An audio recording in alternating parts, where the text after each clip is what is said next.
Dear students, बहुत से लोगों ने बोला सर ऑप्टिक्स का लेक्चर ले लो, बड़ी प्रॉब्लम आती। तो एक बात मैं तुमको पहले ही बता दूं कि ऑप्टिक्स में प्रॉब्लम लेने की जरूरत नहीं है, कोई भी प्रेशर लेने की जरूरत नहीं कि ऑप्टिक्स बहुत डिफिकल्ट है, हम कर नहीं पाते। एक छोटी सी अप्रोच की जरूरत है, and if you watch few lectures 7 to 8 9 10 lectures, ये कंप्लीटली समझ में आ जाएगा। लेवल कोई सा भी हो, जेई लेवल, एडवांस लेवल या नीट वाले बच्चे या बोर्ड के स्टूडेंट्स, नॉर्मल सा टॉपिक है ज्योमेट्रिकल ऑप्टिक्स। नॉर्मल मैं क्यों कह रहा हूं, क्योंकि यहां पर किसी भी बेसिक फिजिक्स के फंडामेंटल्स यूज नहीं होते, it's just a geometrical path. Okay, एक और बात, बहुत से लोगों को ऑप्टिक्स में प्रॉब्लम आती है, उसके दो छोटे रीजंस हैं। एक पहला रीजन, हम रे डायग्राम के साथ हैबिचुअल नहीं होना चाहते। बहुत से लोग क्या करते हैं कि ये क्वेश्चन आएगा, ये फॉर्मूला लगा देंगे, वो वाला आएगा, वो फॉर्मूला लगा देंगे, राइट। तो अगर ऑप्टिक्स को बहुत अच्छे से समझना है तो उसका ज्योमेट्रिकल पार्ट है ना, उसको मजबूत करना पड़ेगा, ठीक। और वो बहुत डिफिकल्ट नहीं है। हाँ, थोड़े रीजन ज्योमेट्री है तो थोड़े बहुत लॉजिक्स आते हैं उसमें, ठीक है ना। हाँ, ये सर्टेन है कि ना क्लासिकल फिजिक्स आती है, ना क्वांटम फिजिक्स आती है, ना इलेक्ट्रो से मतलब है, ना मैग्नेटिज्म से मतलब है। हाँ, जब रीजन पे जाएंगे कि light is a wave, right, तो उधर फिर फिजिक्स यूज होगी। बट यहां पर क्या है, रे ऑप्टिक्स, हाउ रे ट्रैवल्स। कभी कभी वापस आ जाती है, रिफ्लेक्शन बोल देते हैं, कोई मीडियम आता है उसके अंदर घुस जाती है, तो इस पार्ट को हम लोग बोल देते हैं ट्रांसमिशन, या इसी को बोल देंगे रिफ्रैक्शन। तो हमें उसके वेव पार्ट पर नहीं जाना है, और ये भी मान लेना है कि लाइट रे travels in straight line. Okay, light rays बहुत इंपॉर्टेंट है हमारी लाइफ में। क्यों? अगर लाइट रेज नहीं होती तो हम चीजों को देखते नहीं, और हम चीजों को देख नहीं पाते तो इस यूनिवर्स को ऑब्जर्व करने वाली एक सेंस तो चली जाती। सब कुछ तो आंखों से ही है ना, जो भी साइंस डेवलप हुई है, मेजर रोल रे का है, क्योंकि रे ने हमें इस दुनिया को दिखाया, और जब हमने दुनिया को देखा, उसके इवेंट्स को देखा, तो हमने जानने की कोशिश करी ये सब क्यों हो रहा है, and so our science is developed. Otherwise मान लो आंखें नहीं होती, हम देख नहीं पाते, तो क्या होता है, सुन पाते तो नहीं ऑब्जर्व कर पाते ना दुनिया कितनी बड़ी, यूनिवर्स कैसा है। It's okay, rays are very important. हाँ, ऐसा भी नहीं कि सारी रेज हम ऑब्जर्व ही कर लेते। विजिबल रीजन की जो लाइट, जो जिस लाइट से हम ऑब्जर्व करते हैं वो एक्चुअली विजिबल रीजन है। इंफ्रारेड हम नहीं देख पाते, मतलब हम रे को तो हम देख ही नहीं सकते।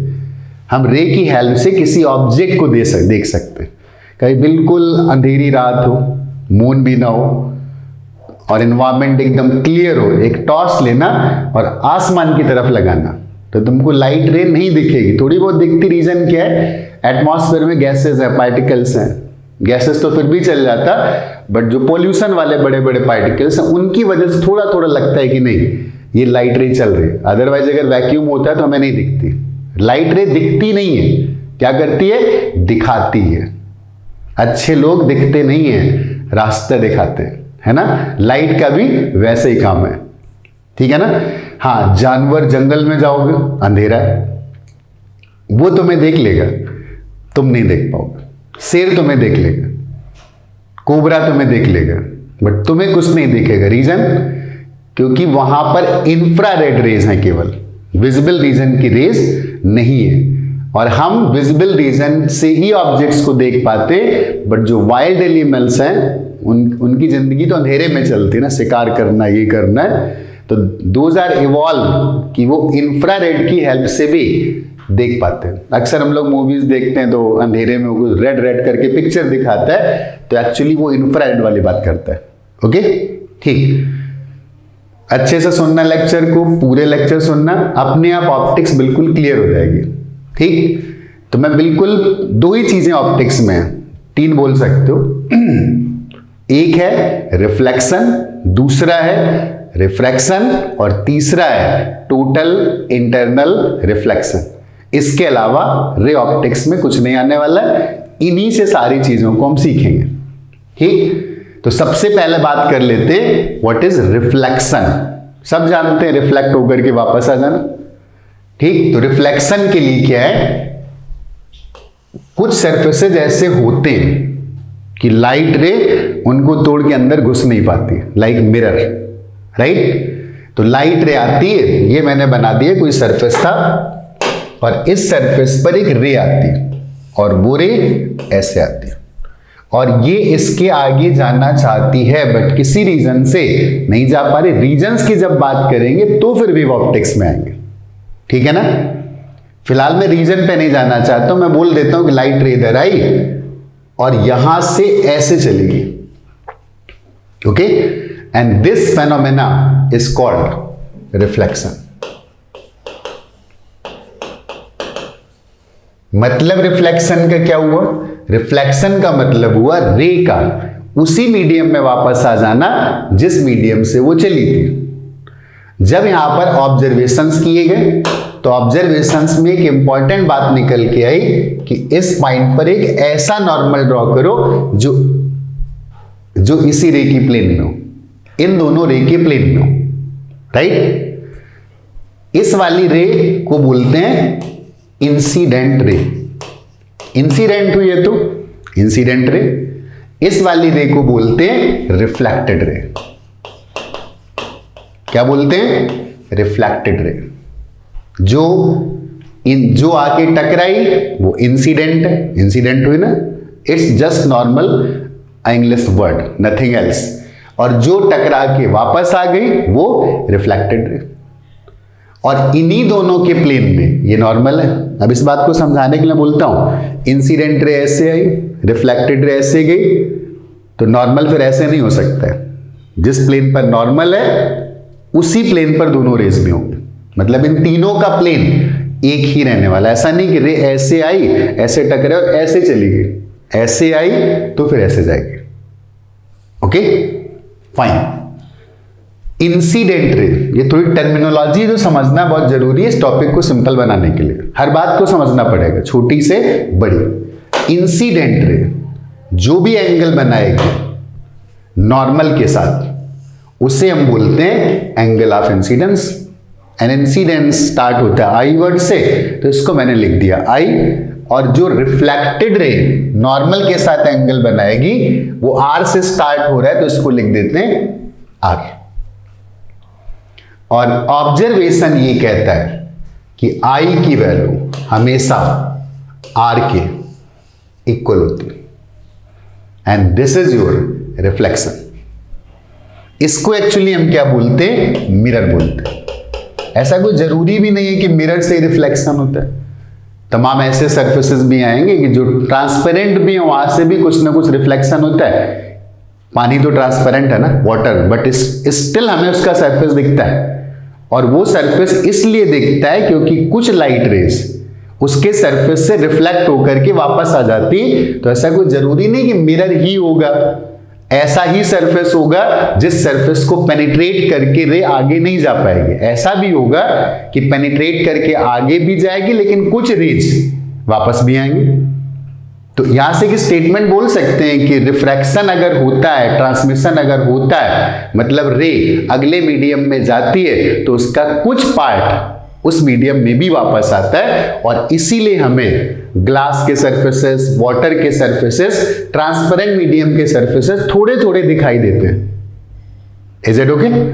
ओके, ऐसा कोई जरूरी नहीं कि पूरा प्लेन होना चाहिए। इंसिडेंट अगर वो हमसे ये बोलता है, कहता है कि ये है, फिर भी मैं बोल देता हूं कि मैं फिलहाल मिरर्स की बात कर रहा हूं, बट मैंने बोल दिया कि मिरर ही होना जरूरी नहीं। ट्रांसपेरेंट मीडिया में भी रिफ्लेक्शंस होते हैं। ट्रांसपेरेंट मीडिया में रिफ्लेक्शंस थोड़े से कम होते हैं, ट्रांसमिशन मतलब रिफ्रैक्शन थोड़े से ज्यादा होते हैं, राइट। तभी हमको ट्रांसपेरेंट मीडियम थोड़े से डल दिखते हैं। हमें कभी कभी क्या होता है, एक दो बार तो मेरे साथ भी हो, मैं किसी ऑफिस में जा रहा था, ऑफिस बहुत साफ सुथरा था और सामने ग्लास का डोर था और मुझे दिखा नहीं और मैं बैठ गया। क्यों? क्योंकि वो ग्लास इतना साफ था कि मेजर पार्ट तो उसका ट्रांसमिट कर रहा था और लाइट रे का छोटा सा हिस्सा रिफ्लेक्ट होकर के मेरी आंखों पे आ रहा था, तो वो डोर मुझे नहीं दिखा। विंडोज जब गंदे होते हैं, ग्लास के विंडोज, तो क्लियरली दिखते हैं, बिल्कुल साफ कर देना तो थोड़े दिखेंगे, गॉट इट? ये बात समझ में आ गई होगी। फिर भी मैं बात करूंगा कि ऐसे मैं जब बोलूंगा तो उसका मतलब होगा कि मिरर है, बट ये बात पता होनी चाहिए। अब इस मिरर में कोई लाइट रे आती है और वो लाइट रे यहां पर इंसिडेंट होती है, तो यहां से मैं एक नॉर्मल ड्रॉ कर देता हूं, और नॉर्मल तब ड्रॉ करेंगे जब यहां पर टेंजेंट पता होगी। तो नॉर्मल मैंने पहले बोल दिया, गलत बोल दिया। सबसे पहले इस पॉइंट पर एक टेंजेंट ड्रॉ करते हैं इस वाले मिरर पर, और उसके परपेंडिकुलर जो लाइन ड्रॉ करेंगे वो नॉर्मल आएगा, और रिफ्लेक्टेड रे इस नॉर्मल के साथ जो एंगल बनाएगी वो स्मॉल आर, और इंसिडेंट जो बनाएगी वो आई। और लॉ ऑफ रिफ्लेक्शन का सिर्फ एक स्टेटमेंट है, क्या? I is equal to R. Is it okay? ये बात सबको समझ में आ गई। अब कुछ बातें और समझते हैं। क्या इमेज क्या है, ऑब्जेक्ट क्या है, इमेज बनती कैसे? तो इस डिस्कशन के लिए बहुत जरूरी कि हमें आई का स्ट्रक्चर पता होना चाहिए। फिलहाल आज के लेक्चर में आई से इमेज बनने का प्रोसेस नहीं बताऊंगा, लाइट रे के बारे में केवल बताऊंगा। कॉर्निया क्या है, कैसे इमेज बनती, वो फर्दर किसी अगले लेक्चर में बताऊंगा, विद डिफेक्ट्स, जो विजन के डिफेक्ट होते हैं उनके साथ ही डिस्कस करने वाला। अब लाइट रे के बारे में एक बात बोलते हैं, लाइट रे की हिस्ट्री नहीं होती। किसी लाइट रे को देख करके मैं ये नहीं बता सकता हूं कहां से आई है, क्योंकि उसके पास कोई इतिहास नहीं होता है। लाइट रे का हमारे लिए जो ऑब्जर्वेशन होता है, अगर वो हमको ऐसे दिख रही है, इसका मतलब मुझे लगेगा कि कोई ऑब्जेक्ट इसी लाइन पर कहीं रखा है, पास या दूर, जहां से आ रही है। अब हो सकता है कि मेरी आंखों पर जो रे ऐसे पड़ रही थी वो यहां से चली, फिर एक मिरर से टकराई, फिर एक मिरर से टकराई, तब मेरे पास आई, लेकिन मुझे नहीं पता होगा। मेरी आंखों का परसेप्शन, मेरा अपना ओपिनियन, जो मुझे ऑब्जर्व होगा वो सिर्फ ये बताएगा कि जिस डायरेक्शन में लाइट रे चली आ रही, ऑब्जेक्ट उसी लाइन पर कहीं पर है, और ये लाइट रे उसी से चल के आ रही, मे बी वो ऑब्जेक्ट कहीं और। क्या सारी बात समझ में आ रही? ओके। एक और दूसरी सबसे इंपॉर्टेंट बात कि जब हम ऑप्टिक्स पढ़ेंगे तो हमेशा पॉइंट ऑब्जेक्ट के इमेज फॉर्मेशंस पढ़ेंगे।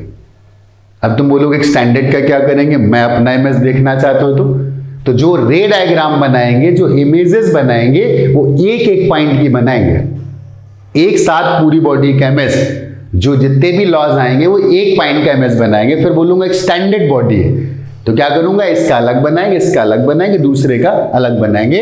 All the image formation is for point object. इस बात का ख्याल रखना है। क्या करना है? इस बात का बेहद ख्याल रखना है कि मुझे केवल पॉइंट ऑब्जेक्ट के इमेजेस बनाने, अगर वो एक स्टैंडर्ड है तो मैं उसको मल्टीपल पॉइंट ऑब्जेक्ट के फॉर्म में काउंट करूंगा और अलग अलग पॉइंट के अलग अलग इमेजेस बनाऊंगा। ओके,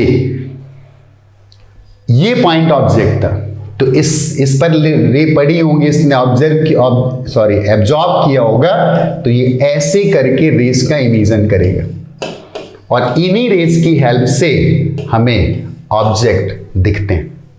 कोई भी पॉइंट वो चारों तरफ लाइट एमिट करेगा। अब रिफ्लेक्ट करके कर सकता है, एब्जॉर्ब करके, तभी दिखता है ना। मैं दिख रहा हूं, ये किस कलर की टी शर्ट पहन रखी, ब्लू कलर की, मतलब कुछ लाइट मेरी बॉडी पे पड़ी, इस टी शर्ट पे पड़ी, और इससे रिफ्लेक्ट हुई, या रिफ्लेक्ट होना या एमिट होना, दोनों बातें बराबर है। रिफ्लेक्ट होना मतलब कुछ गिरी और कुछ बाहर चली गई, कुछ एब्जॉर्ब हो गई, और इसके बाद उसने कुछ एमिट करा, तो ये सारा पार्ट है रेडिएशन का, वो अलग चैप्टर्स में डिस्कस करेंगे। फिलहाल जो सबसे इंपॉर्टेंट बात है वो क्या है? सबसे इंपॉर्टेंट बात है कि दिस ऑब्जेक्ट इज रियल, और रियल ऑब्जेक्ट हमेशा रेज को डाइवर्ज करके एमिट करता है। ये सबसे इंपॉर्टेंट बात, मतलब यहां से हमको एक डेफिनेशन मिली, किसका? ऑब्जेक्ट, और वो भी रियल, क्योंकि जब आगे पढ़ेंगे तो क्या आएगा, वर्चुअल ऑब्जेक्ट्स भी आएंगे। तो रियल ऑब्जेक्ट के बारे में एक सबसे अच्छी बात पता चली, और वो सबसे अच्छी बात क्या है कि कोई भी रियल ऑब्जेक्ट हमेशा रेज को अपने से दूर भिजवाता है, मतलब वो डाइवर्ज करता है। अब जैसे तुम्हारे दिमाग, मैंने क्या बोला कि केवल पॉइंट ऑब्जेक्ट के इमेज फॉर्मेशंस करने, एक स्टैंडर्ड का अगर बनाना है तो हमें उसको मल्टीपल पॉइंट ऑब्जेक्ट मानना पड़ेगा। अब मैंने बोला ये मैं था या कोई था, तो कोई बोल सकता है एक ने यहां से चली और एक ने यहां से चली और ये तो कन्वर्ज हो गई भाई। और तुमने तो बताया था कि नहीं रेस डाइवर्ज होती। तो यार मैंने बोला था रेस डाइवर्ज होती रियल ऑब्जेक्ट से, और ये भी रियल ऑब्जेक्ट है, तो फिर ये कन्वर्ज कैसे हो रही। तो तुम्हें ये बात भी याद रखनी चाहिए थी कि मैंने ये भी बोला था कि हमें हमेशा पॉइंट ऑब्जेक्ट के इमेजेस बनाने, and this body is not a point object. ये बॉडी तो बहुत सारे ऑब्जेक्ट्स पॉइंट ऑब्जेक्ट से मिलके बनी। अब जैसे तुमको देखना था कि डाइवर्ज होते हैं कि कन्वर्ज होते हैं, तो कैसे सोचना था, इस पॉइंट के बारे में जब सोचेंगे तो एक रे ऐसे जा रही थी, तो ऐसे भी जा रही थी, ऐसे भी जा रही थी, ऐसे ये इतनी सारी रेस, इतनी सारी रेस सबकी सब तो डाइवर्ज हो रही। इस वाले पॉइंट को देखो, ऐसे जा रही थी तो ऐसे भी जा रही होंगी। Got it? अपने कंफ्यूजन को दूर किया कि नहीं? जब लोग बोलते हैं ना कि रियल ऑब्जेक्ट से रेस डाइवर्ज होती, तो ये भी पता होना चाहिए कि we are talking about point objects, and if there is any standard object in question और मुझे दिख रहा है कि रेस कन्वर्ज हो रही, तो वो दोनों एक ही पॉइंट से तो नहीं आ सकते। Image formation is only for point object. Okay, बात क्लियर हो गई कि नहीं हो गई? अब चलते हैं आंखों पर। आंखें, ठीक है ना, दुनिया की खूबसूरती को दिखाती, इसलिए बोलते हैं कि आईज आर ब्यूटीफुल। आंखों पर ये दो रेस चली। अब यहां पर कहीं पर अपनी आंखें बना ही लेते हैं। ये आईज है, लग रही ना? ठीक है, लगे ना लगे आईज हैं। इन आंखों पर एक ये वाली दो रहेगी, तो आंखों ने पता है क्या सोचा, ये इधर से आ रही, ये इधर से आ रही, मतलब यहां से आ रही, मतलब यहां से आ रही है। मे भी ना आ रही, मे भी ऑप्टिकल इल्यूजन हो, कहीं और से आ रही, दिख रही यहां से आ रही, तो फिलहाल इसको बोल देंगे इमेज। क्या बोलेंगे? Image. This will be called image. अब थोड़ी देर होल्ड करना पड़ेगा, ठीक है ना? अब इस बात के लिए हमें थोड़ा सा रुकना पड़ेगा, सोचना पड़ेगा, what are objects and what are images. अगर पूरा समझना है तो हर कॉन्सेप्ट को क्लियर करके आगे बढ़ना है, अपने आप ही तुमसे क्वेश्चंस निकलेंगे, ठीक है ना? कंटिन्यूटी के साथ पूरा देखना होगा, ठीक है? मैं ऐसे नहीं पढ़ाता हूं कि आया सीधे कॉनकेव मिरर, कॉन्वेक्स मिरर, ये लेंस, वो लेंस, ये फार्मूला, वो फार्मूला। नो, क्लियरिटी के साथ पढ़ो, कॉन्सेप्ट के साथ पढ़ो, सब कुछ अपने आप निकलेगा। हमें मिनिमम नंबर ऑफ क्वेश्चन, मतलब मुझे मिनिमम नंबर ऑफ क्वेश्चंस बताने पड़ेंगे और तुमसे सारे क्वेश्चंस निकलेंगे। नाउ ऑब्जेक्ट की डेफिनेशन तो क्लियर हो गई। क्या हो गया? ऑब्जेक्ट की डेफिनेशन क्लियर हो गई कि कोई भी रियल ऑब्जेक्ट हमेशा रेज को डाइवर्ज करता है, हमारी आंखों पर पड़ती है और हमें दिखता है कि यहां से आ रही है, तो मैं उस ऑब्जेक्ट की पोजीशन को लोकेट कर पाता हूं। But now there is some other very interesting question. क्या? What is image? What is image? It's a big question. What is image? नहीं, बहुत सारे लोग, ज्यादातर लोग नहीं जानते इमेज क्या। दो रेज़ा कट करती हूँ इमेज है नो। क्या हम डेली लाइफ में ऐसी बातें करते हैं कि उसकी इमेज ऐसी करते हैं ना? ओके, मेरी इमेज कुछ हो सकती है, उसकी इमेज कुछ हो सकती है। तो चलो ठीक है, एक छोटा सा एग्जांपल लेते हैं। मैं था, मेरे फ्रेंड्स थे, ठीक है ना, और हम किसी एक व्यक्ति के बारे में बात कर रहे थे और उस व्यक्ति का नाम था फला फला फला, ठीक है ना? अच्छा नाम है ना? ओके। मैं उसके बारे में कुछ नहीं जानता था, ठीक है ना? ओके। लोगों ने मेरे उसके बारे में बताया कि नहीं वो बड़ा अच्छा आदमी है, वो ऐसा है वैसा है, ठीक है ना? तो उन्होंने एक पिक्चर बनाई मेरे दिमाग में, तो दैट वाज एक्चुअली इमेज, क्योंकि मैं उसके बारे में नहीं जानता था और लोग बता रहे थे कि वो ऐसा है, तो मेरे दिमाग में उसकी एक इमेज बनी। ठीक, एक था डिका डिका डिका। कौन सा? डिका। एक फला फला फला था, एक डिका डिका डिका था। मैं उसके बारे में सबको जानता था, ठीक, और मुझे पता था he is a very nice man. ये वो आदमी है जिसके बारे में मैं जानता हूं। लेकिन मेरे फ्रेंड्स, ये मेरे फ्रेंड्स थे, गपशप कर रहे थे बैठ करके और इसके बारे में बातें कर रहे थे। और ये सारे बोल रहे थे कि he is a bad man. वो मूवी वाला नहीं, Batman. He is a bad man, वो एक बुरा आदमी। And I knew about him very well. तो मैं क्या सोचूंगा? तब मैं बोलूंगा कि मेरे लिए ये ऑब्जेक्ट है और मेरे लिए ये इमेज है। मतलब उसकी इमेज कुछ है और वो है कुछ। मे भी शायद थोड़ा बहुत कनेक्ट हुआ। जब हम ऑब्जेक्ट के बारे में जानते हैं और हमें कुछ दिखता है तो हम उसे इमेज बोलते हैं, और अगर हम कुछ जानते ही नहीं है तो जो भी हमें दिखता है वो सब ऑब्जेक्ट ही। तो जो पहला केस था कि मेरे फ्रेंड्स बैठ करके गपशप कर रहे थे और उन्होंने मेरे बारे में एक फला फला फला आदमी के लिए बोला कि he is a very good man, तो मैंने बोल दिया actually this man is object. क्योंकि जब कुछ नहीं है, एक ही चीज है, तो ऑब्जेक्ट ही। तो हमें जो दिख रहा है वो ऑब्जेक्ट है, और अगर हमें कुछ दिख रहा है और ऐसा दिख रहा है जो है नहीं और हमें ये पता भी है, तो फिर वो इमेज है। Is it okay? ये थोड़ा सा समझाने की कोशिश थी। तो इमेज और ऑब्जेक्ट, ये दोनों बातें समझ में आ गई। ठीक। अब जैसे मैंने बोला कि यहां पर एक ऑब्जेक्ट था और यहां पर पानी भरा था और यहां पर मैं खड़ा था, एक ट्री था, और ट्री से रेज आई, ऐसे टकराई, मेरी आंखों पर गई और वो ट्री मुझे ऐसे दिख रहा था। तो मुझे दिख रहा था पेड़ है, ट्री है, और दिख रहा था नीचे। तो मैं क्या बोलूंगा? आई नो अबाउट ऑब्जेक्ट, और वो मुझे दिख ऐसा रहा। इसका मतलब ये इमेज है, क्योंकि ये हमें पता था। अगर हमें ऑब्जेक्ट की इंफॉर्मेशन नहीं होती तो वो सब मेरे लिए ऑब्जेक्ट जो हमें दिख रहे हैं, all those are objects. Okay, I think ये बात सबको समझ में आ गई। ठीक, ऑब्जेक्ट समझ में आया, इमेज समझ में आई, ऑब्जेक्ट रियल है ये समझ में आया। वर्चुअल ऑब्जेक्ट आएगा, उसकी बातें बाद में करेंगे। सारी बातें सुनते जाओगे, एकदम सब क्लियर होने वाला है। ठीक, तो वैसे तो प्लेन मिरर से डिस्कस करना चाहिए, बट ठीक है, प्लेन मिरर से ना डिस्कस करके मैं कुछ स्पेशल मिरर से डिस्कस करता हूं, and those are concave mirror. तो बहुत क्विक समरी है।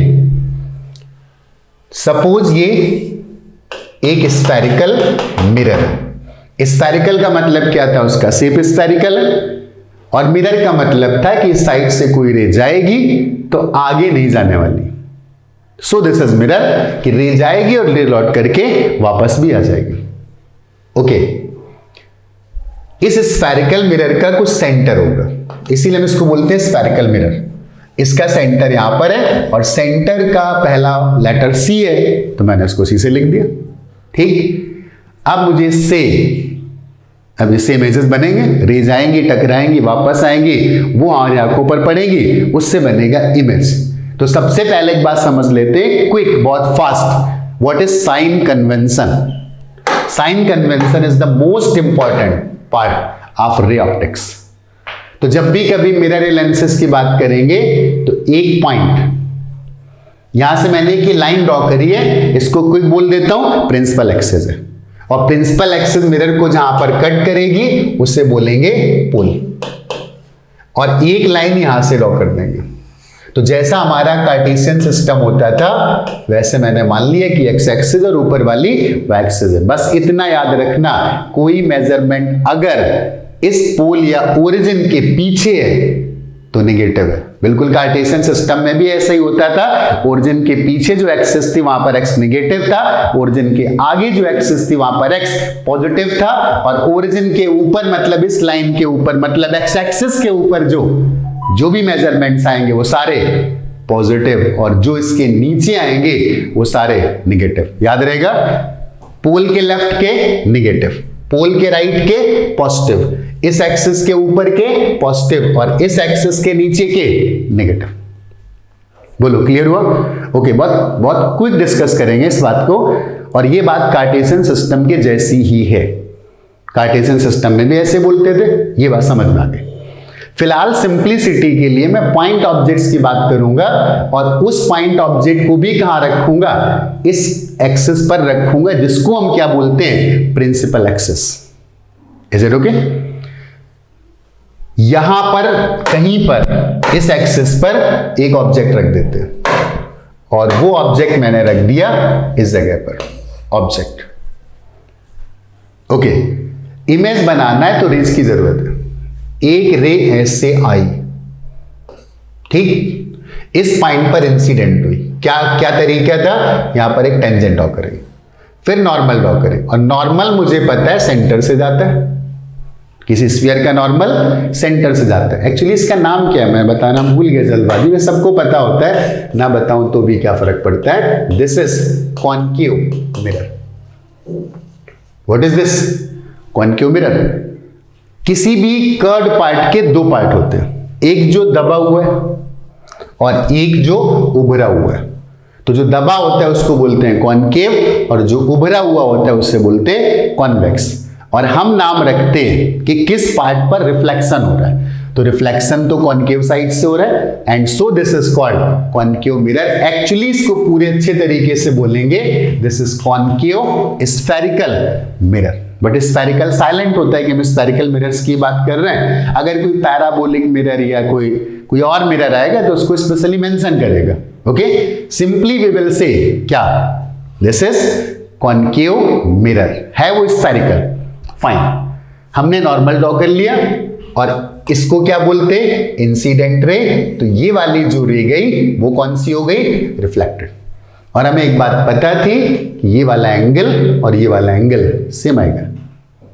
बोलो क्लियर हुआ कि नहीं क्लियर हुआ? हुआ, पक्का। लेकिन हमने एक बात और सीखी थी, हमें इमेज देखना है तो हमें दो रेज की जरूरत है।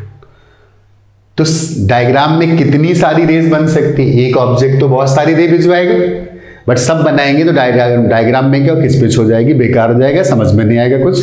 ठीक, तो एक बाय डिफॉल्ट रे लेते हैं, ठीक, और वो बाय डिफॉल्ट रे ये वाली थी। वैसे जा नहीं पाएगी, यहां जाएगी, यहां से रिफ्लेक्स, ये वाला पार्ट आगे नहीं होगा, यहीं से रिफ्लेक्ट होकर के वापस आ जाएगी। जो रेड वाली इधर का मैंने गलत बना दी, आगे नहीं जाएगी एक्चुअली, वो रेड वाली जो प्रिंसिपल एक्सिस पर रे बनाई है वो बाय डिफॉल्ट रे हमेशा रहेगी। अब वैसे इस वाले से हम देख तो नहीं पाएंगे, इसके लिए हमारी आंखों को हाथी के साइज का होना पड़ेगा, बड़ा होना पड़ेगा, ये दूर बहुत है, तो कुछ पास वाली देखेंगे, लेकिन बनाते यही है। ये वाली दो रे जो भी देख रहा होगा वो बोलेगा ये तो यहां से आ रही, आई से। बोलो क्लियर हुआ कि नहीं? क्या बोलेंगे ओ को ऑब्जेक्ट और क्या बोलेंगे आई को इमेज, और हमें पता है कि ऑब्जेक्ट है, सो दिस इज इमेज। आगे बात करते हैं, थोड़ा सा और आगे बढ़ते हैं, धीरे धीरे करके अपने लेवल पर जाएंगे और चीजों को समझते हुए। एक और बात याद रखना, कुछ भी डिफिकल्ट नहीं होता है, सब कुछ बेसिक चीजों से मिलकर बना होता है। कोई भी स्ट्रक्चर होगा छोटी छोटी चीजों से मिलकर बनता है, कोई भी साइंस होगी छोटे छोटे पॉइंट से मिलकर बनती, फिजिक्स छोटे छोटे फंडामेंटल कॉन्सेप्ट को ऐड करके बनती। इसलिए हमको छोटी छोटी बातों को, हर बात को समझना होता है, तब हम किसी बड़ी चीज के लिए ट्राई कर पाते हैं। अब छोटी बातें क्लियर ही नहीं, शुरू कर रहे हैं आगे से तो गड़बड़ हो गई। इसलिए सारी बातों को एकदम ध्यान से सुनते रहना। और सबसे अच्छी बात इस चैप्टर की क्या, सबसे अच्छी बात है कि इसमें कोई भी बैकग्राउंड की जरूरत नहीं। हमने क्लासिकल फिजिक्स पढ़ी है नहीं पढ़ी, हमने लापरवाही से पढ़ा है, हमारा बेसिक्स क्लियर नहीं, अपने आप में वही बेसिक है, वही एंड भी है। ओके फाइन, इमेज बन गई आई, ऑब्जेक्ट कहां पर था ओ, इज इट ओके? ऑब्जेक्ट, अब हमें करना क्या है, हमें रिलेशंस बताना है कि ऑब्जेक्ट की पोजीशन और इमेज की पोजीशन कैसे निकाली जाए, कोई लॉ आना चाहिए। तो ऑब्जेक्ट की डिस्टेंसेस को यूजुअली यू से लिखते हैं, कोई फर्क नहीं पड़ता है, कोई क्वेश्चन पेपर आए और बोल दे object is at a place x तो मान लेंगे, बट फिलहाल मैं यू लिखूंगा ऑब्जेक्ट की पोजीशन को बताने के लिए और वी लिखूंगा इमेज की पोजीशन को बताने के लिए। एक और बात, सारे मेजरमेंट ओरिजिन से किए जाएंगे और ओरिजिन का यहां पर मतलब होगा पोल। क्या पोल? मतलब प्रिंसिपल एक्सिस जहां पर इसको कट करेगी that will be called origin. Fine, origin से इमेज इतनी दूरी पर थी और इमेज डिस्टेंसेस को हम लिखते हैं किससे, वी से। ओरिजिन से मतलब पोल से ऑब्जेक्ट इतनी डिस्टेंस पे था और उसको हम लिखते हैं यू से। Got it. और सेंटर मतलब डिस्टेंस रेडियस, तो इसको बोल देते हैं कि सेंटर से जो पोल का डिस्टेंस आएगा वो आर आएगा। अब एक बात मैं प्रूफ नहीं करूंगा बट तुमको बता दूंगा कि अगर मैं इनके एंगल्स वगैरह कुछ मान लेता, ये थीटा था, ये थीटा था, ये अल्फा था, ये बीटा था, ये गामा था, और रेस पैरेक्सियल थी, तो पैरेक्सियल का मतलब ये जो पॉइंट था ना, ये काफी यहां पर था, मतलब रेज एक्सिस के बिल्कुल बगल में थी। तो जब बात पैरेक्सियल रेस की करेंगे मतलब alpha beta gamma are tending towards zero, तो उस समय इन तीन क्वांटिटीज में एक रिलेशन आएगा और वो रिलेशन आएगा 1/v plus 1/u is equal to 2/r। मैं प्रूव नहीं करने वाला हूं, ठीक है, तो उसमें टाइम लगेगा, क्या ही करना है, कर सकते हो वैसे सब कुछ एंगल में रिलेशंस लिखना, फिर छोटे एंगल एज्यूम करना और तब रिजल्ट आएगा। लेकिन इस रिजल्ट के बारे में एक ख्याल रखना, क्या, इस रिजल्ट के बारे में ये ख्याल रखना कि ये रिजल्ट केवल उन रेस के लिए वैलिड है जो प्रिंसिपल एक्सिस के बहुत क्लोज जा रही है, और उन्हीं रेस को बोलते हैं पैरेक्सियल अप्रोक्सीमेशन, पैरेक्सियल रेस या पैरेक्सियल अप्रोक्सीमेशन बोल सकते हो इस अप्रोक्सीमेशन को। और जो बहुत दूर जाएंगी जैसे यहाँ पे दिख रहा है, तो दीज आर मार्जिनल। अब तुम कहोगे इतना दूर बनाया क्यों फिर, तो अगर मैं बिल्कुल यहां बना देता तो सब गिच पिच हो जाता, मतलब सारी रेस एक दूसरे के पास आती है तो हमको फिगर क्लियरली नहीं दिखता।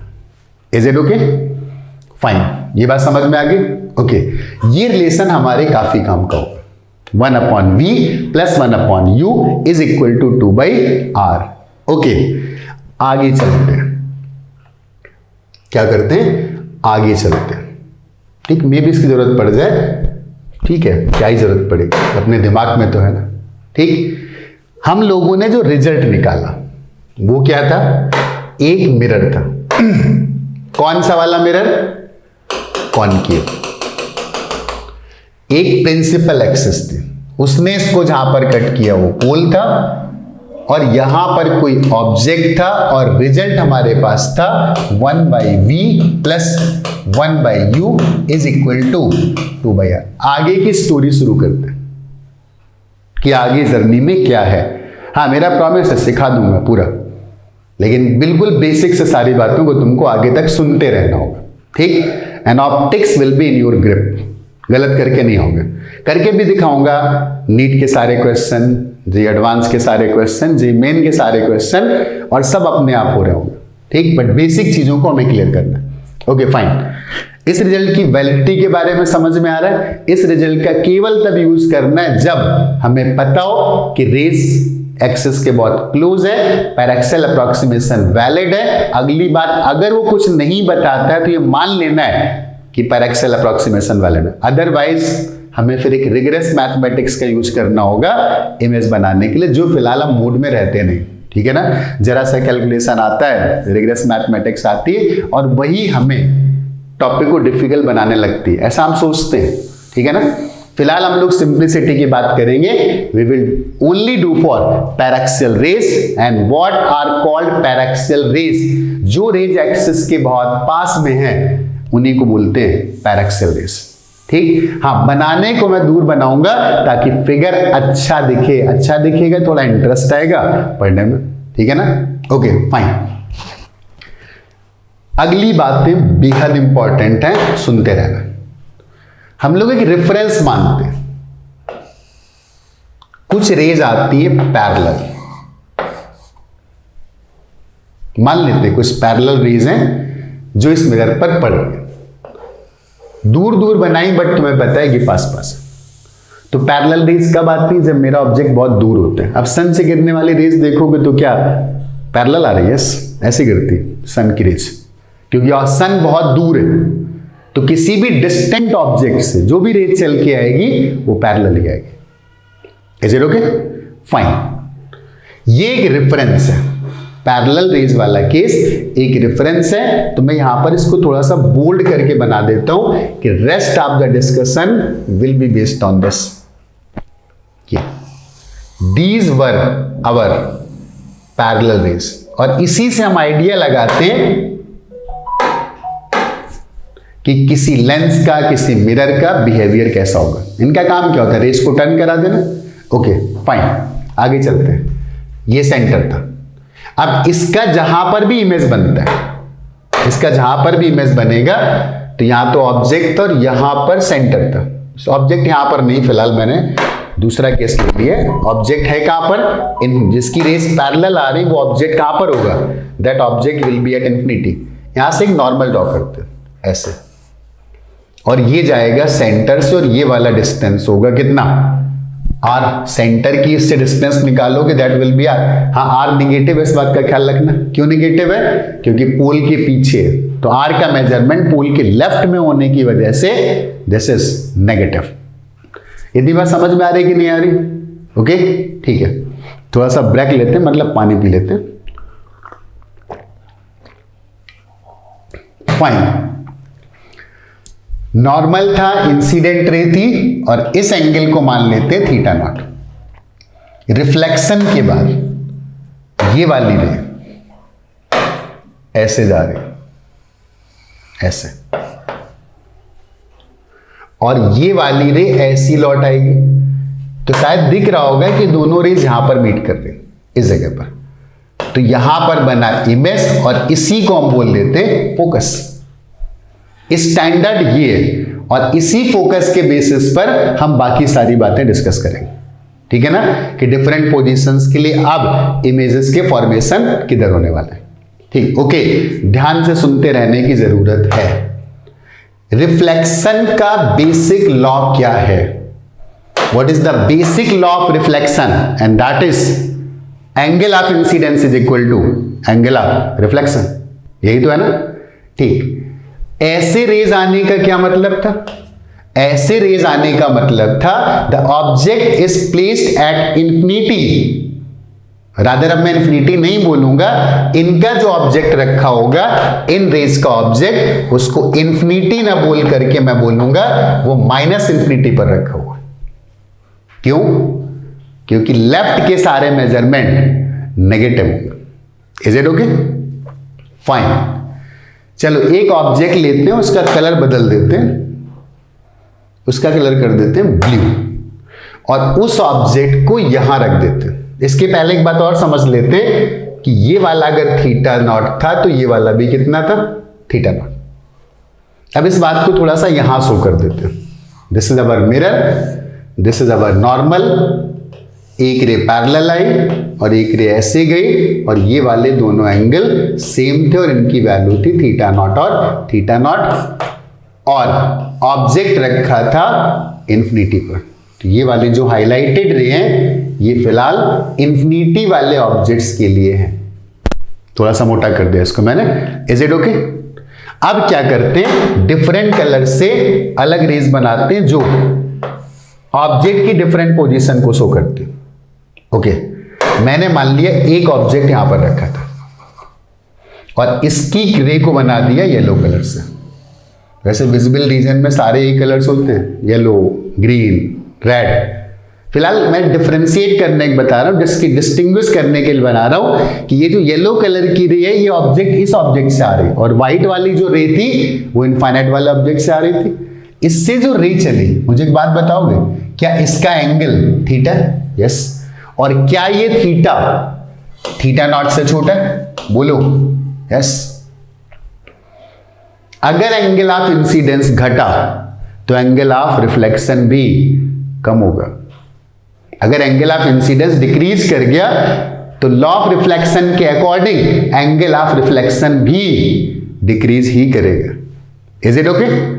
तो पक्का रिफ्लेक्टेड रे ऐसे न जा करके ऐसे जाएगी, ताकि ये वाला थीटा था तो ये वाला भी कितना आ जाए?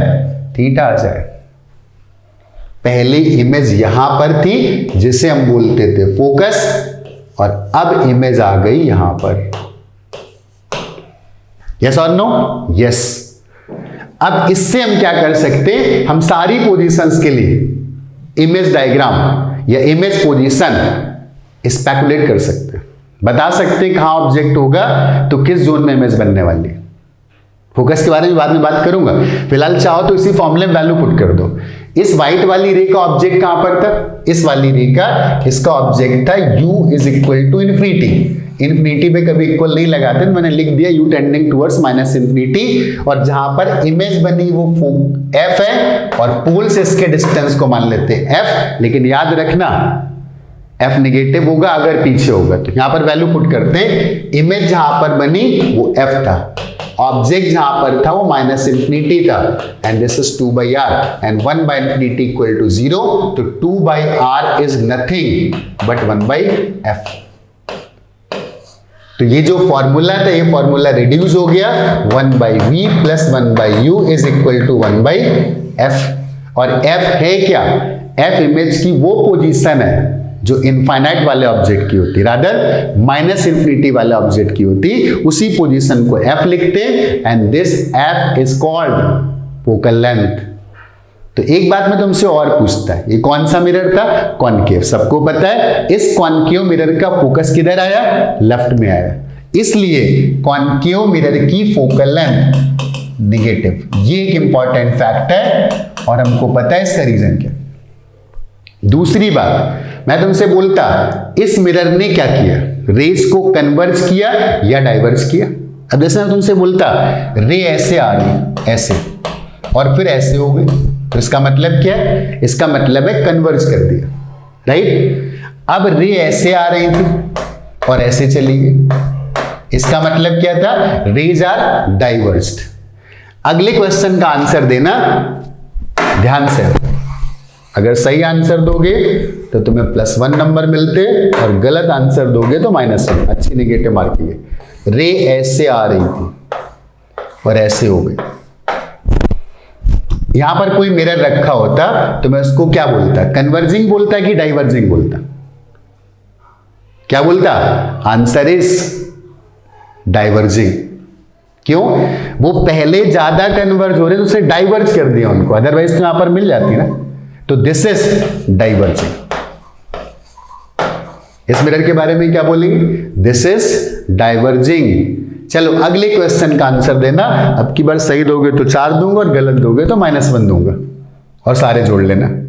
अब की बार रेज ऐसे आ रही थी ऐसे, और उसने क्या कर दिया, इन रेज को ऐसा कर दिया ना। यहां पर जो भी मिरर रखा होगा कैसा है, कन्वर्जिंग या डाइवर्जिंग, वो पहले ज्यादा डाइवर्ज हो रही थी अब कम डाइवर्ज हो रही है, इसका मतलब थोड़ा सा कन्वर्ज किया है, and so this will be converging. बोलो समझ में आया, कन्वर्जिंग का मतलब जो रेज को थोड़ा या ज्यादा कन्वर्ज करता है वो कन्वर्जिंग, और जरूरी नहीं कि पैरेलल रेज ही होंगी तभी मैं बोलूंगा कन्वर्जिंग या डाइवर्जिंग। अगर वो कन्वर्ज हो रही है और फर्दर कन्वर्ज कर देता है तो कन्वर्जिंग, अगर वो कन्वर्ज हो रही है कन्वर्जन को कम कर देता है तो डाइवर्जिंग हो गया, अगर वो डाइवर्ज हो रही है और ज्यादा दूर कर देता है डाइवर्जिंग, और डाइवर्ज हो रही थी अब थोड़ा सा कम डाइवर्ज हो रही, इसका मतलब वहां पर जो लेंस मिरर रखा हुआ है वो कन्वर्जिंग है। आई होप तुम्हारे पास +3 नंबर आ गए होंगे, ठीक है, पहले कटा तो बाद में आ गया, हो सकता है किसी के 4 भी आ गए, okay fine, okay, is it clear और not, yes. So this mirror is called converging mirror. कौन सा मिरर, कन्वर्जिंग मिरर। इस मिरर को क्या बोलेंगे, कन्वर्जिंग मिरर, क्योंकि इसका काम रेज को कन्वर्ज करना है, ठीक। एक बात और बताना, ऑब्जेक्ट पीछे, अगर कोई इमेज, वैसे बात की बात है, फिलहाल हाँ वही कर लेते हैं कि हम लोग थे कहां, यहां पर थे, ऑब्जेक्ट यहां पर है और इसका इमेज यहां पर है। अब यहां पर क्या एनालाइज करने की जरूरत है, रे अगर पैरेलल आती है तो उसको अपना इमेज फोकस पर बनाना है, और इसका ऑब्जेक्ट कहां पर था, -∞ पर।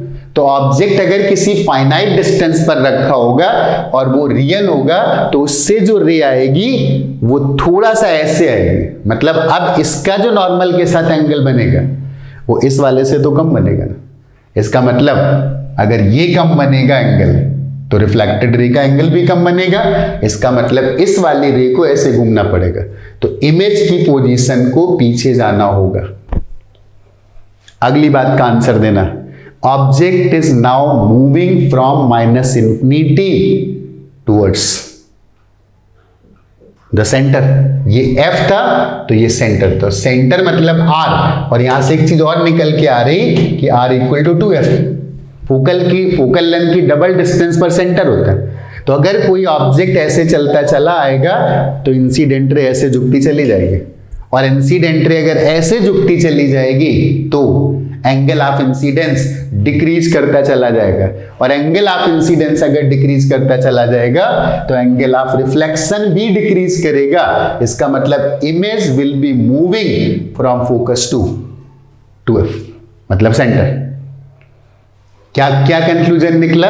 जो ऑब्जेक्ट सेंटर के लेफ्ट में, और सेंटर को ही बोलते हैं 2F, उन सबका इमेज फोकस और 2F के बीच में बनेगा।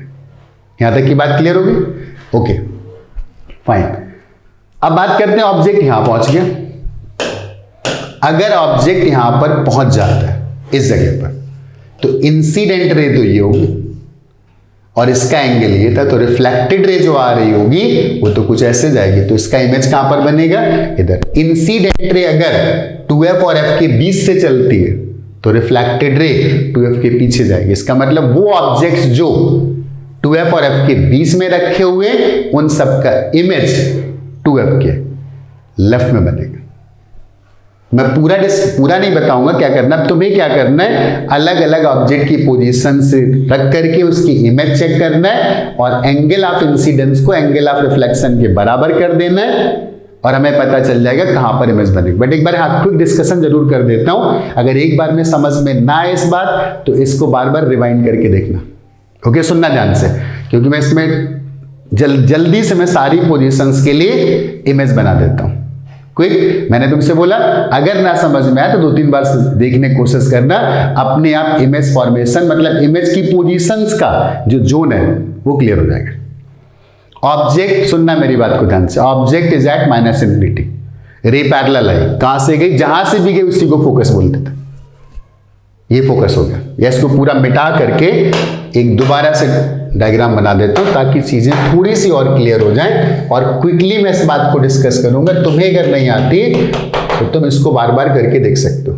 एक रे केवल लूंगा और ये रे जाएगी ऐसे, और जहां से भी जाते हैं उसी को बोलते हैं फोकस। सारे मेजरमेंट पोल से होते, और यहां से बीच से एक लाइन ड्रॉ कर दूंगा, वो सेंटर, और सेंटर को ही बोलते हैं 2F। Is it okay?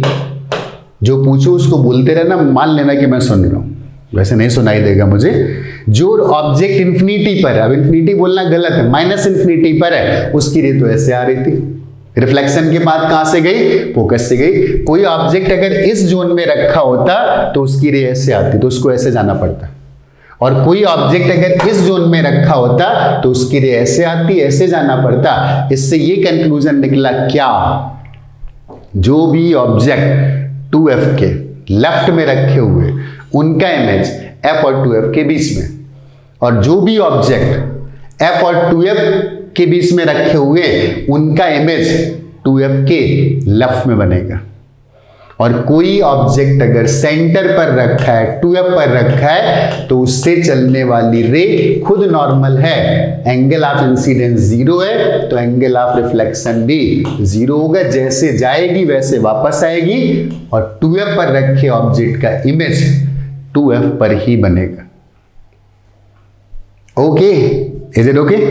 फिलहाल मैंने यहां तक के ऑब्जेक्ट का डिस्कशन किया। अब मैं तुमसे बोलता चलो, object is going beyond F, मतलब वो F के और अंदर चला गया। यहां पर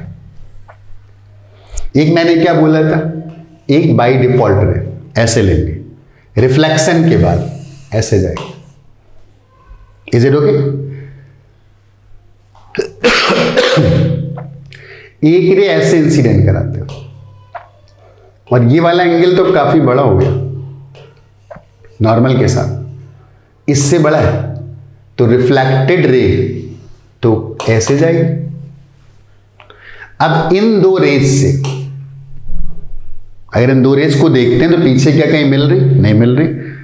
तो ऐसा लग रहा है, ऐसा लग रहा है, ऐसा प्रतीत हो रहा है, इट सीम्स, ये दोनों रेज यहां से आ रहे हैं, ऐसा लग रहा है यहां से आ रहे हैं, and so this is image.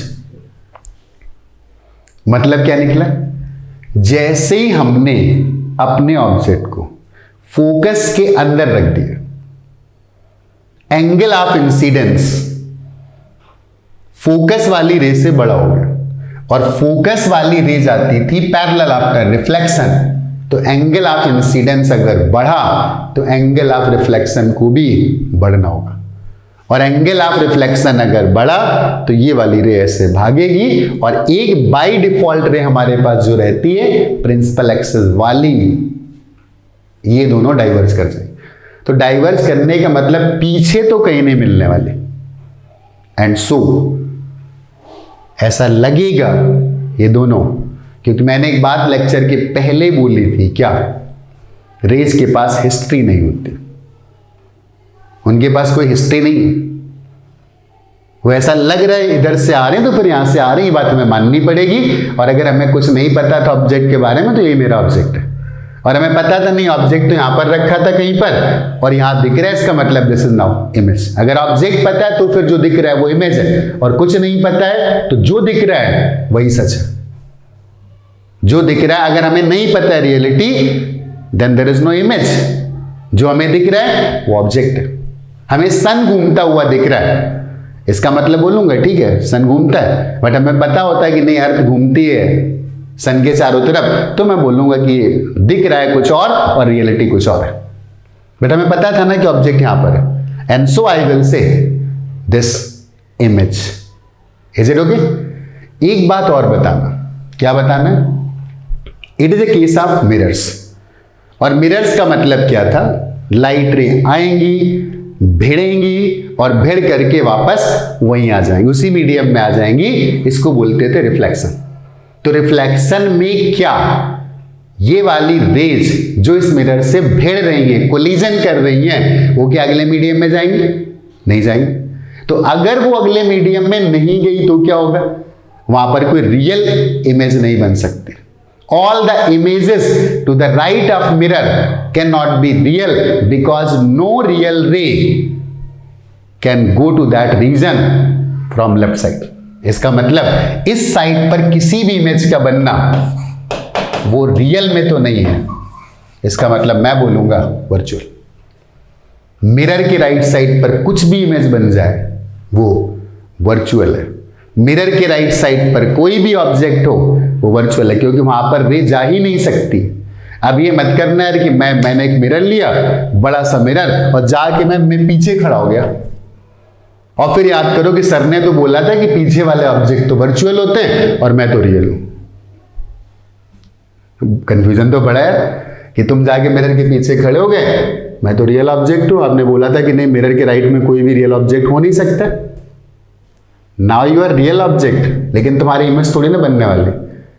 हम इमेज बना रहे हैं तो लेफ्ट साइड से रेज डाल रहे हैं, तो अगर कोई रियल ऑब्जेक्ट राइट में खड़ा हो जाता है वो रियल ही है। हाँ, इधर से रेज आती फिर कोई वहां पर दिखता मुझे, या ऑब्जेक्ट दिखता या इमेज दिखती, तो मैं बोलता कि that is virtual. All the objects lying to the right of mirror and all the images lying to the right of mirror are always virtual in case of mirrors. क्योंकि mirror के left side पर तो कोई event हो सकती है, कोई रे लेफ्ट साइड पर रह सकती है, but not on the right side of the mirror. इस केस में तो बोलूंगा कोई इमेज अगर यहां पर है, कोई ऑब्जेक्ट यहां पर है, तो फिर वो अब तुमको रियल वाला ऑब्जेक्ट नहीं कि हम जाके खड़े हो गए, वो रेज का ऑब्जेक्ट होना चाहिए। मैं डिस्कस करूंगा वर्चुअल ऑब्जेक्ट्स क्या होते हैं, तो समझ में आएगा एक्चुअली कि मैं बात किसकी कर रहा हूं। फिलहाल हम लोगों ने एक बात सीख ली, क्या हम लोगों ने ये सीख लिया, अगर ऑब्जेक्ट माइनस इन्फिनिटी और सेंटर के बीच में, तो उसका इमेज सेंटर और फोकस के बीच में बनेगा। सेंटर का मतलब 2f। कोई ऑब्जेक्ट अगर सेंटर पर है तो उसका इमेज सेंटर पर ही बनेगा। कोई ऑब्जेक्ट अगर 2f और f के बीच में, तो उसका इमेज यहां पर बनेगा। अभी तक के सारे ऑब्जेक्ट, अभी तक के सारे इमेजेस रियल थे, अभी तक के सारे ऑब्जेक्ट और अभी तक के सारे इमेजेस रियल थे। जो ऑब्जेक्ट फोकस पर था उसका क्या करें, उसकी वाली रे ऐसे जाएगी और पैरेलल हो जाएगी, क्योंकि एंगल ऑफ इंसिडेंस और एंगल ऑफ रिफ्लेक्शन को सेम होना है। और एक जो पोल की तरफ जाएगी वो सीधे चली जाएगी, तो ये तो पैरेलल आते दिख रहे, इसका मतलब इनका जो इमेज बना वो कहां पर बना, प्लस इंफिनिटी। ओके, तो अगर कोई ऑब्जेक्ट फोकस पर है तो इसका इमेज बनेगा प्लस इंफिनिटी। जैसे जैसे हम लोग जा रहे हैं ना सेंटर से 2f से f की तरफ, तो वैसे वैसे इमेजेस कहां से कहां जा रही है, इमेजेस जा रही थी 2f से इधर की तरफ, और फिर मैं पहुंचा f पर, तो इमेज पहुंचेगी माइनस इंफिनिटी। यहां पर एक मैंने प्लस क्यों लिखा है, इसका मतलब समझना। जब तक मैं दोनों एक्चुअली लिखना चाहिए मुझे, जब मैं यहां से फोकस पहुंचा तो उस केस में अब इमेज कहां पर बनी, माइनस इंफिनिटी। लेकिन जैसे फोकस क्रॉस कर दिया ना, तो थोड़ा सा क्रॉस अगर करता तो थोड़ा सा एंगल बढ़ता, तो ये वाली रे थोड़ी सी ऐसे होती, तब मैं बोलता प्लस इंफिनिटी। तो जैसे ही फोकस पर पहुंचा image is at minus infinity, और जैसे ही फोकस को क्रॉस किया एंगल ऑफ इंसिडेंस से बढ़ा और रे थोड़ी सी डाइवर्ज हुई और इमेज कहां पर चली गई, प्लस इंफिनिटी पर। एक फैक्ट है, एक पॉइंट है जो सीरियस पॉइंट है, अगर फोकस पर हैं तो माइनस इंफिनिटी पर इमेज है, और अगर फोकस की जरा सा भी राइट पे गए ना तो इमेज वहां से हटेगी और सीधा प्लस इंफिनिटी। और फिर मैं फोकस से पोल की तरफ जाता रहूंगा, ये वाली रे ऐसे घूमती रहेगी, तो रिफ्लेक्टेड रे भी ऐसे घूमती रहेगी और इमेज इस मिरर के पास आता रहेगा। Is it okay? चलो आंसर करना। हम फोकस पर हैं, इमेज कहां है, माइनस इंफिनिटी। हम फोकस के थोड़ा सा राइट में, इमेज कहां पर है, प्लस इंफिनिटी। हम फोकस से पोल की तरफ ऑब्जेक्ट को ले जा रहे हैं, तो इमेज कहां से कहां जा रही है, प्लस इंफिनिटी से पोल की तरफ जा रही है। जैसे ही ऑब्जेक्ट पोल पर पहुंचा, राइट साइड से उसकी इमेज भी कहां पर पहुंच गई, पोल की पहुंच गई। ये सारा डिस्कशन एक्चुअली किसके लिए था, रियल ऑब्जेक्ट्स के लिए। ये डिस्कशन किसके लिए था, रियल ऑब्जेक्ट्स के लिए था। Is it okay? I think point object and point real object के इमेज फॉर्मेशन इस मिरर से समझ में आ गए। स्टेप बाय स्टेप सारी बातें सीखेंगे। कॉनकेव मिरर से रियल ऑब्जेक्ट्स के सारे इमेज फॉर्मेशंस आ गए, और उन रियल ऑब्जेक्ट्स के आ गए जिन रियल ऑब्जेक्ट्स को हमने कहां रखा था, हमने प्रिंसिपल एक्सिस पर रखा था। रियल का मतलब उससे रेज आ रही। अब एक बड़ा सवाल तुम्हारे दिमाग में चल रहा, बहुत से लोग सोच रहे होंगे, बहुत से लोगों को पता भी हो सकता है, वर्चुअल ऑब्जेक्ट क्या होगा, कैसा होगा, कैसा दिखता होगा, किधर होगा, लेफ्ट में होगा या राइट में होगा, लेफ्ट में होगा या राइट में होगा। अच्छा, कभी सोचना, ठीक, क्या सोचना, बताता हूं क्या सोचना है। तुम्हें ये सोचना है, रेस पैरेलल गई थी, इस मिरर से रिफ्लेक्ट हुई, और रिफ्लेक्शन के बाद वो फोकस पर जा रही थी मिलने, और इसके बाद वो आगे चली गई। ये फोकस था, हमें नहीं पता था कोई मिरर था, हमें नहीं पता था कोई लेंस था, हमें ये वाली दो रे पता थी, ये दो रे आ रही। अब मैंने सोचा कहां से आ रही, तो अगर ये सेम पॉइंट ऑब्जेक्ट से आ रही तो आ नहीं सकते, और यहां पर केवल पॉइंट ऑब्जेक्ट का केस था। इसका मतलब ये दोनों सेम पॉइंट ऑब्जेक्ट से आ तो नहीं सकती, और ये यहां मिलने वाली, तो मैं बोलूंगा कि दिस ऑब्जेक्ट इज वर्चुअल अगर मैं इस वाली रे को देख रहा हूं और इस वाली रे को देख रहा हूं, क्योंकि किसी पॉइंट ऑब्जेक्ट की रेज कन्वर्ज हो रही। तो अगर कोई यहां खड़ा है और इनको देख रहा है, तो बोलेगा कि ये एक पॉइंट ऑब्जेक्ट से तो आ नहीं सकती है, और एक्सटेंडेड ऑब्जेक्ट यहां पर कहीं था नहीं, बता दिया गया था। तो ये मिलने जहां भी जा रही है, उसी पॉइंट को मैं बोलूंगा कि that is the position of virtual object. लेकिन एक बंदा यहां खड़ा था, एक बंदा बंदा या बंदी जो भी यहां पे खड़ा था, और वो देख रहा है कि ये दोनों रेज हैं यहां से आ रही। तो ध्यान से सुनना, जो इनको देखेगा उसके लिए यहां पर एक वर्चुअल ऑब्जेक्ट, और एक बार रे कन्वर्ज होने वाली मिल गई तो जो इनको देखेगा वो बोलेगा यहां पर रियल ऑब्जेक्ट। याद रखना, हम पर भी डिपेंड करता है कि हम रे को कब देख रहे हैं, किन रेज से किसी ऑब्जेक्ट को देख रहे हैं। तो अगर रे मिल गई आकर के और इसके बाद वाली रे से देखा तो that object is now real object. और अगर मिलने वाली है और तुमने मिलने वाली रेस से ही देखा है, मिलने के पहले देखा है, तो फिर वो वर्चुअल। इसका मतलब वर्चुअल ऑब्जेक्ट जब भी होते हैं तो इसका मतलब होता है कोई ना कोई सिस्टम रखा है मिरर्स का या लेंसेस का, और उसने रेज को कन्वर्ज किया। अब वर्चुअल ऑब्जेक्ट को ऐसा नहीं था कोई भूत हो गया, कुछ होगा, कोई वो एक्चुअली दिखता होगा वर्चुअल, नो, कोई लेंस का सिस्टम था, कोई मिरर्स का सिस्टम था, और उसने रेज को कन्वर्ज करा दिया। और कन्वर्ज करके वो रेज मिलने जा रही थी, अपना इमेज बनाने जा रही थी, लेकिन हमें तो बहुत जल्दी थी, तो हमने उनको पहले से देखना शुरू कर दिया। तो मैंने बोल दिया कि वो ऑब्जेक्ट जहां मिलने जा रही वहां पर एक वर्चुअल ऑब्जेक्ट है। लेकिन अगर मिल गई और फिर तुमने देखा आगे वाली रेज से, then that object will not be virtual, that is actually real object. बात समझ में आ गई? आई होप सारी बातें पूरे मजे से समझ में आ रही होंगी जो शुरू से लेक्चर को कंटिन्यूसली देखता चला जाए। Physics is like a story, मजा आता है, क्या होने वाला है, क्या हुआ, ठीक है ना? इट्स एक्चुअली फन, ठीक। और एक बात तुम्हें और बताएं, अगर फन ना आ रहा हो ना फिजिक्स में, तो मान लेना something is wrong there. Learning is a fun. हम नेचर में इवॉल्व भी ऐसे हुए सीखने के लिए, ठीक है ना? ह्यूमन का काम क्या है? अगर कोई पूछे what are the main duties of human, अच्छा एजुकेट होना और अच्छा एजुकेट करना, यही दोनों ड्यूटीज हमारी है। और इस दुनिया, जैसे वो लोग बोलते हैं what is the meaning of life, क्यों है? कुछ नहीं, meaning of life is to live for a meaning. हम किसी मीनिंग के लिए जिए, ठीक, वही लाइफ का मीनिंग और कुछ नहीं, ठीक। चलो खैर, उस फिलॉसफी पे जाने की जरूरत नहीं है। कुल मिला के क्या समझ में आया? ये दोनों रेज आ रही थी और मिलने जा रही थी, हमें बड़ी जल्दी थी, हम इन्हीं को देखने लगे। तो मैं बोलूंगा कि this object is virtual, pseudo, fake है नहीं, बट यहां जा रहे हैं तो बोलूंगा दिस इज वर्चुअल ऑब्जेक्ट। और मिल गई और फिर हमने देखा तो फिर रियल हो गया, ठीक। इस बात का एक्चुअली यहां पर क्या एप्लीकेशन है वो समझते हैं। मेरे पास यही वाला मिरर था, क्योंकि हमने अभी तक यही वाला पढ़ा है, तो हम इसी वाले की बात करेंगे, इसी के इमेजेस बनाएंगे। इसको क्या बोलते हैं? Principal axis. इसको क्या बोलते हैं? पोल बोलते हैं। यहां पर इसका कुछ सेंटर होगा और सेंटर को बोलते हैं 2f और इसको बोलते हैं f। 2f इसलिए बोल देते हैं क्योंकि फोकस का डबल डिस्टेंस होता है, ओके। कुछ रेज ऐसे आ रही थी, ऐसे,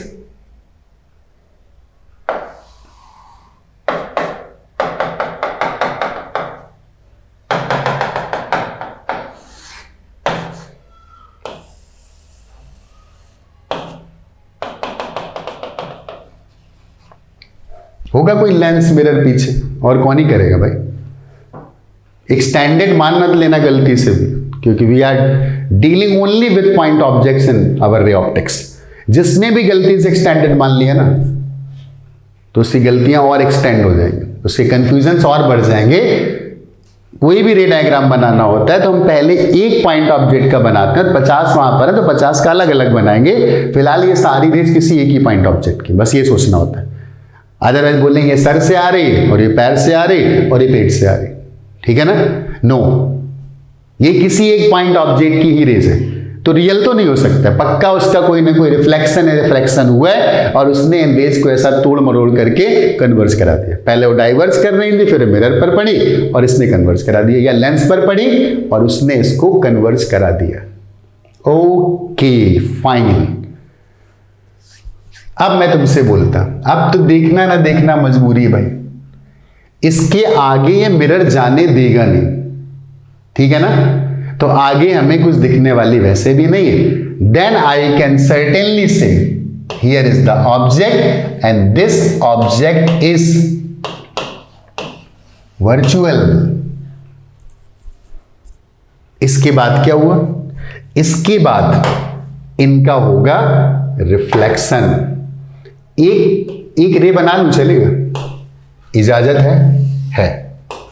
एक रे पैरेलल आती है, उसके बारे में हम लोग बहुत अच्छे से जानते कि उसको कहां जाना है। उसको यहां जरूर जाना है, पैरेलल वाली को, वो जाएगी। एक काम और कर लेते, एक पतला सा नॉर्मल भी ड्रॉ कर लेते। नॉर्मल का मतलब जो 2f से जाता है। ये रेड वाली लाइन जो है ना, वो नॉर्मल है। तो ये तो मैंने सिर्फ समझने के लिए बनाया था, हमारा रेफरेंस है। फोकस इज अवर रेफरेंस, और on the basis of focus हम बाकी सारी चीजों की बात करते हैं। हर चीज का एक पर्पज होता है। फोकस क्यों डिफाइन किया गया, अब शायद समझ में आ रहा होगा फोकस क्यों डिफाइन किया गया और पॉइंट क्यों नहीं डिफाइन किया गया। एक रेफरेंस लिया ना, पैरेलल वाली, तो ऐसे हो जाए तो रियल ऑब्जेक्ट हो गया, ऐसे हो जाए तो वर्चुअल हो गया। ऐसे हो गई, लो हो गया, वर्चुअल हो गया ना। Okay okay okay okay. Incident ray normal के साथ ये वाला एंगल बना रही है, और ये वाला एंगल इस वाले एंगल थीटा नॉट से काफी बड़ा है। ये रेड वाला थीटा नॉट था और ग्रीन वाला थीटा था। रेड वाला पैरेलल वाली रे ने बनाया था और ग्रीन वाला वर्चुअल ऑब्जेक्ट वाली रे ने बनाया। तो एंगल ऑफ इंसिडेंस तो बढ़ गया, और अगर एंगल ऑफ इंसिडेंस बढ़ गया तो उतना ही एंगल ऑफ रिफ्लेक्शन भी होना चाहिए। मतलब ये वाला एंगल थीटा नॉट होना चाहिए, क्योंकि ये नॉर्मल था। और एक बाय डिफॉल्ट रे यहां रहती तो ऐसा लग रहा है कि ये वाली और ये वाली यहां से आ रही। This is our image, this is our image. कौन से वाले ऑब्जेक्ट की? वर्चुअल वाले ऑब्जेक्ट की। किस ऑब्जेक्ट की इमेज है? This is the image for virtual object.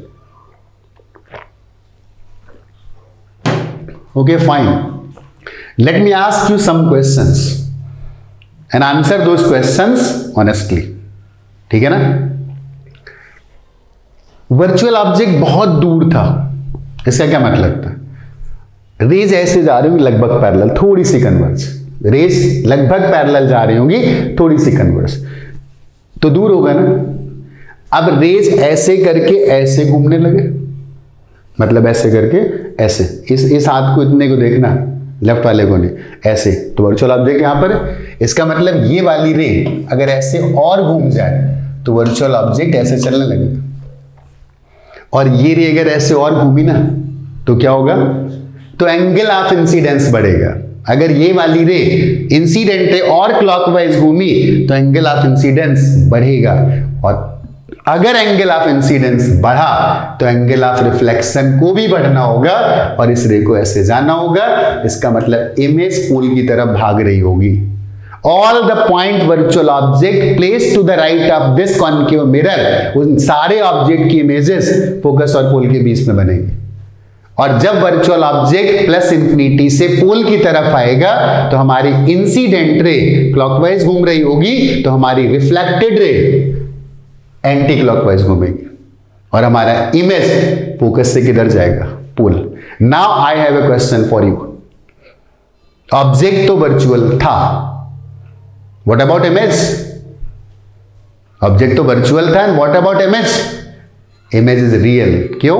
Objects पर तो रे रियली पहुंच नहीं रही थी, वहां से आ नहीं रही थी, लेकिन रिफ्लेक्शन के बाद सब यहीं मिल गई। और वैसे भी जो भी मिरर के लेफ्ट में होने वाला है ना, वो रियल है, और जो मिरर के राइट में होने वाला है वो वर्चुअल है। हम शीशा देखते हैं, हम मिरर देखते हैं, तो हम देखते हैं कि हम तो इस मिरर के पीछे दिख रहे हैं, और हम इस मिरर के पीछे हैं नहीं। हमारी कोई भी रे हमारी बॉडी से चलने वाली मिरर को क्रॉस नहीं कर पा रहे, और हम फिर भी हम अपने आप को पीछे देख रहे हैं, and so that image of us is virtual. Is it okay? और वो इसलिए इमेज है क्योंकि हम जान रहे थे कि हम हैं, हम एक्चुअली एग्जिस्ट करते हैं, लेकिन हम दिख कहां रहे हैं? पीछे दिख रहे हैं, राइट? इसलिए कभी कोई ज्यादा इमेज बनाने की जरूरत नहीं है। अपने चीजों को एनालाइज करो, लोग तो कुछ ही बता सकते हैं कि ये इमेज है। ऑब्जेक्ट जब पता होगा तो इमेज पता चलेगा। ओके फाइन फोकस और पोल के बीच में इमेज बना, रियल था, ऑब्जेक्ट था राइट साइड पर, वर्चुअल था। अब मुझे लगता है इस लाइन पर रहने वाले सारे ऑब्जेक्ट की इमेजेस की पोजीशन हम सबने क्लियर कर ली। एक बार एक क्विक रिवीजन करता हूं, मेरे साथ तुम्हें बोलना है और थोड़ा लाउडली बोलना है ताकि थोड़ा कॉन्फिडेंस आए। जो ऑब्जेक्ट माइनस इंफिनिटी पर है उसका इमेज फोकस पर बनेगा। ऑब्जेक्ट भी रियल है और इमेज भी रियल है क्योंकि दोनों लेफ्ट साइड पर हैं इस मिरर के। अगला, जब ऑब्जेक्ट माइनस इंफिनिटी से 2f की तरफ आएगा तो इसका इमेज फोकस से 2f की तरफ जाएगा। ऑब्जेक्ट भी रियल है और इमेज भी रियल। जब ऑब्जेक्ट 2f पर ही होगा तो उसका इमेज भी 2f पर बनेगा। फिर ऑब्जेक्ट 2f से f की तरफ जाएगा और उसका इमेज 2f के लेफ्ट में जाएगा। अभी भी ऑब्जेक्ट रियल है और इमेजेस रियल। ऑब्जेक्ट पहुंचा f पर और इमेज पहुंच गया माइनस इंफिनिटी पर। लेकिन जैसे ही ऑब्जेक्ट ने फोकस को क्रॉस करके पोल की तरफ जरा सा मूवमेंट दिखाया, इमेज माइनस इंफिनिटी से उठ करके कहां चली गई? Plus infinity. अब ऑब्जेक्ट फोकस से पोल की तरफ जाएगा और उसका इमेज प्लस इंफिनिटी से पोल की तरफ आएगा। अब ऑब्जेक्ट्स रियल हैं बट इमेजेस वर्चुअल है। ये बात तो हो गई उन ऑब्जेक्ट्स की जो इस प्रिंसिपल एक्सिस पर कहीं रखे थे और सारे थे रियल। यहां कोई भी ऑब्जेक्ट वर्चुअल नहीं हो सकता। अब तुम कहोगे भाई हो सकता है वर्चुअल, तब तुमने मुझसे बोला कि कोई रेज ऐसे आ रही थी तो इनका ऑब्जेक्ट तो यहां पर भी है तो वर्चुअल से नो, ये मिलेंगी, आगे जाएंगे और जो मिरर पर पड़ेंगी उनके लिए सर्टेन है कि वो डाइवर्ज हो रहे हैं, तो this object will be real. अगर ऐसे जा रही थी, मिलने के पहले मिरर आ गया तो वर्चुअल है, और मिलने के बाद आ गया तो वो वर्चुअल नहीं रहा, वो कैसा हो गया? रियल हो गया। और वर्चुअल ऑब्जेक्ट के बारे में सीख लिया कि वर्चुअल ऑब्जेक्ट अगर राइट साइड पर है तो उनके सारे इमेजेस फोकस और पोल के बीच में। अगर वर्चुअल ऑब्जेक्ट प्लस इंफिनिटी से पोल की तरफ जाता है तो उसका इमेज फोकस से पोल की तरफ जाएगा। इस केस में ऑब्जेक्ट रियल है but images are virtual. Okay, इतनी बात समझ में आ गई। अगले लेक्चर में हम लोग और भी आगे की स्टोरी, इस स्टोरी को और भी आगे कंटिन्यू करेंगे। ठीक है ना? तो वेट फॉर नेक्स्ट लेक्चर, या अगला लेक्चर, वेट क्या है, अगला लेक्चर देख लेना। ठीक है ना? और कई सारे लेक्चर्स होंगे। अगर तुमने 8-10 लेक्चर्स देख लिए, your optics will be perfect, I guarantee you. ठीक है ना? ओके, मिलते हैं अगले लेक्चर में।